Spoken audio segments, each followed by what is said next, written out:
এইটো মোৰ ছোৱালীজনী ঠাণ্ডা খাম বুলি কোৱাত ওচৰৰ দোকান এখনৰ পৰা এই থামছ আপটো কিনি আনিলোঁ। কিনি অনাৰ পিছত তাই খাম বুলি মানে বটলটো পাতত খুলি গিলাচত ভৰাব লগাৰ লগে লগে দেখা পালে এটা কিবা এটা বস্তু মানে ভাহি আছে পানীত।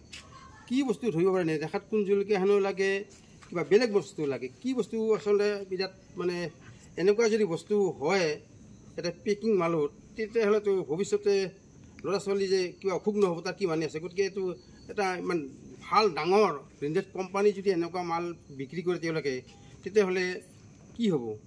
মোৰ ঘৰ হাউলি পোষ্ট অফিচ মাদুলিজাৰ বুলি কয়, ওচৰৰ দোকান এখনৰ পৰা এইটো কিনি আনিছিলোঁ। এতিয়া কি কৰা যায়, এতিয়া এই কোম্পানীবোৰত কিবা এটা চৰকাৰে যদি বিহিত ব্যৱস্থা নলয়, তেতিয়াহ'লে মানুহবিলাকৰ যে আৰু এনেকুৱা কিবা এটা নহ'ব তাৰ মানে নাই। গতিকে এই চৰকাৰে এই ক্ষেত্ৰত অলপ গুৰুত্ব দিয়ে যেন।